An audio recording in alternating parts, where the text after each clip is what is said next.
દગાબાજ ચીને ફરી નફટાઈ કરી છે। પૂર્વ લદ્દાખની ગલવાન ઘાટીમાં ચીન સાથે થયેલી હિંસક ઝડપમાં ભારતના 20 જવાનો શહીદ થયા છે। તો સમાચાર એજન્સી ANIના મતે ચીનના 43 સૈનિકોના મોત અથવા તેઓ ગંભીર રૂપથી ઈજાગ્રસ્ત પણ થયા છે। ANIના મતે LAC પર હિંસક ઝડપની ઘટના પછી ગલવાન ઘાટીમાં ચીની હેલિકોપ્ટરની ગતિવિધિમાં સતત વધારો થઈ રહ્યો છે અને આ તરફ ભારતીય સેનાએ એક નિવેદનમાં કહ્યું છે કે શહીદ થનાર 20માંથી 17 સૈનિક ગતિરોધવાળા સ્થાન પર 0 થી નીચા તાપમાનમાં ડ્યુટી દરમિયાન ગંભીર રૂપથી ઈજાગ્રસ્ત થયા હતા।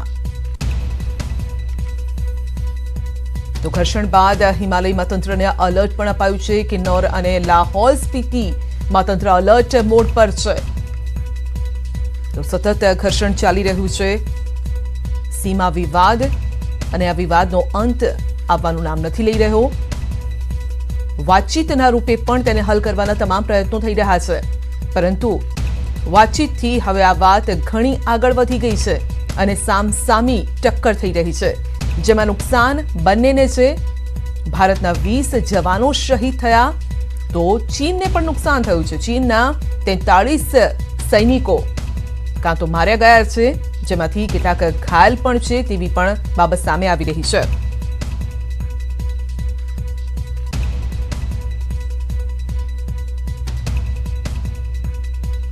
તો 1962ના યુદ્ધમાં થઈ હતી અથડામણ। ગલવાન ઘાટી પર ચીન કરે છે અવરચંડાઈ। વિવાદિત ક્ષેત્રમાં ટેન્ટ લગાવે છે ચીન। ચીનની સેનાની રણનીતિ આ જ રહી છે। તો 1962માં પણ આવો જ વિવાદ થયો હતો અને ફરી એક વખત ચીન જમીન હડપવાનો પ્રયત્ન કરી રહ્યું છે। તો ઘણા અંદર સુધી આવી ગયું છે ચીન અને તેના ટેન્ટ લગાવી રહ્યું છે, રસ્તો બનાવી રહ્યું છે અને જે જમીન છે તેને હડપવાનો પ્રયત્ન કરી રહ્યું છે અને જેને રોકવાનો પ્રયત્ન કરી રહ્યા છે ભારતીય જવાનો અને જેને લઈને જ 20 જેટલા જવાનો શહીદ થયા છે।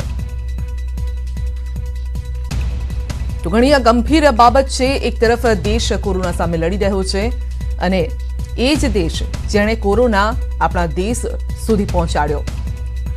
દેશ કોરોના સામે લડી રહ્યો છે અને દેશના જવાનો ચીનના સૈનિકો સામે લડી રહ્યા છે। તો યુદ્ધ બંને સ્તરે ચાલી રહ્યું છે, બોર્ડર પર પણ ચાલી રહ્યું છે અને દેશની અંદર પર પણ ચાલી રહ્યું છે, પરંતુ આ વિવાદનો અંત કેવી રીતે આવી શકે? શું યુદ્ધ જ એક ઉપાય છે કે યુદ્ધ રૂપે જ તેનો અંત આવશે? સવાલ ઘણો મોટો છે, વિચારવા જેવો છે, કારણ કે વાતચીત પણ ચાલી રહી છે, પરંતુ આ રીતે આ રીત સુધી પહોંચી જશે તે કદાચ કલ્પના નહીં કરી હોય। તો ભારત ચીની ઘર્ષણ મામલે અમેરિકાએ પણ નિવેદન આપ્યું છે। સ્થિતિનું શાંતિપૂર્ણ સમાધાન થાય તેવું અમેરિકા કહી રહ્યું છે। તો યુએસ પણ આ સ્થિતિ પર નજર બનાવીને રાખ્યું છે। ભારત ચીન ઘર્ષણ મામલે અમેરિકાનું નિવેદન, હાલની સ્થિતિ શાંતિપૂર્ણ સમાધાન થાય તે જરૂરી છે। LACની સ્થિતિ પર નજર છે યુએસ વિદેશ વિદેશ મંત્રાલયનું આ નિવેદન છે અને ભારતના જવાનોની શહીદી બદલ તેના પરિવારો પ્રત્યે સંવેદના છે। તો સ્ટેટ ડિપાર્ટમેન્ટનું કહેવું છે અને 2 જૂને ટ્રમ્પ અને PM મોદીએ ચર્ચા પણ કરી હતી। તો સ્ટેટ ડિપાર્ટમેન્ટનું કહેવું છે। તો ચીન સાથે હવે આર પારની લડાઈ ચાલી રહી છે। તો ચીને ટેન્ટ હટાવવાનો ઇનકાર કર્યો, ના પાડી દીધી અને તેના પર જ આ જે ઝડપ છે તે થઈ। તો સંરક્ષણ બાબતોના નિષ્ણાત શું કહી રહ્યા છે તે પણ સાંભળીએ। આઘાતજનક આ સમાચાર છે। આઘાતજનક એટલા માટે છે કે કોઈ એવી ત્યાં સ્થિતિ નહોતી કે જેને કારણે યુદ્ધ થઈ પડે। યુદ્ધ થયું પણ નથી, કદાચ એક પણ ગોળી પણ ફૂટી નથી એવી સ્થિતિમાં, અને ત્યારે કે જ્યારે લોકલ કમાન્ડર્સને એ આશ્વાસન હતું, મિલિટરી લોકલ કમાન્ડર્સને પણ એ આશ્વાસન હતું કે આપણા સિનિયર કમાન્ડર્સ ફ્લેગ મીટિંગ કરે છે, આવી 2 ફ્લેગ મીટિંગ થઈ હોય, સૌહાર્દપૂર્ણ વાતાવરણની વાત થતી હોય અને ભારત અને ચીન વચ્ચેના ડિપ્લોમેટિક સંબંધો સુમેળે ક્યારેય નથી રહ્યા, પણ એટલા પણ ખરાબ નહોતા કે આવડી મોટી અથડામણ જે છેલ્લા 4.5 દાયકામાં કોઈ લોહિયાળ અથડામણ ન થઈ હોય એ સમયે આઘાતજનક અને જે રીતે આ બન્યું છે હાથાપાઈથી તીક્ષ્ણ હથિયારોનો પ્રયોગ કરીને એક પણ ગોળી ફૂટ્યા વગર અને જે સમયે બન્યું છે એ એકદમ આઘાતજનક, ગુસ્સો અપાવનાર અને ફરી પાછી એ વાતની પ્રતીતિ કરાવનાર કે ચીન જે છે તે માત્ર વિસ્તારવાદી નહીં, ખંધુ નહીં પણ દગાબાજ પણ છે. કોઈ પણ એની વાતનો ભરોસો ના કરી શકાય.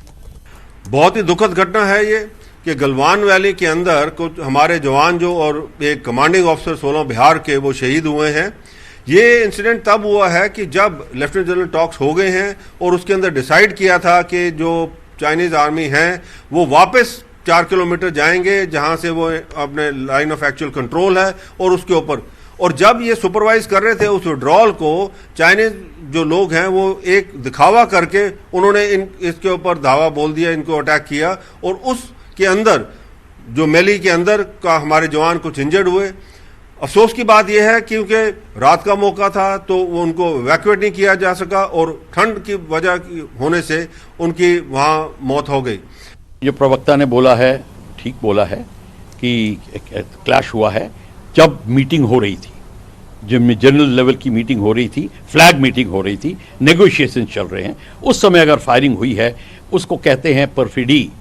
जो जिनीवा कन्वेंशन की लैंग्वेज में ये एक क्राइम है, वॉर क्राइम है. और इन्होंने अगर ये परफिडी की है मतलब धोखाधड़ी की है तो इसका उनको खामियाजा भुगतना पड़ेगा. भारत और चीन के बीच में जो स्टैंड ऑफ चल रहा है ये सिर्फ भारत के लिए ही या चीन के लिए ही इम्पोर्टेंट नहीं है, पूरे विश्व की नज़र इसके ऊपर है. यूनाइटेड नेशन के सिक्योरिटी जनरल ने भी अभी मैसेज दिया है कि भाई दोनों साइड को रेस्ट्रेंट करना चाहिए ताकि और ज़्यादा लड़ाई की हालत ना पहुंच जाए. दोनों न्यूक्लियर पावर हैं, लेकिन सवाल इस चीज़ का है कि चीन ने कई ऐसी बचकाना हरकत की है जिसका जवाब तो उन्हें देना पड़ेगा और उनको भारत की ज़मीन से वापस जाना ही पड़ेगा.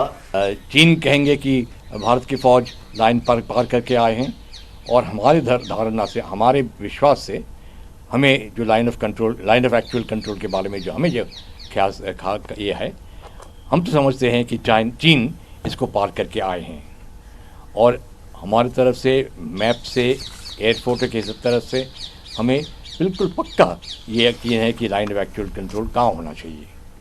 तो इसके कारण से ये चीन के फ़ौज कभी कभी आएंगे यहाँ और ऐसे अगर आते हैं तो हमारे फ़ौज उनके बरखिलाफ़ दृढ़ संकल्प से कार्रवाई करेंगे.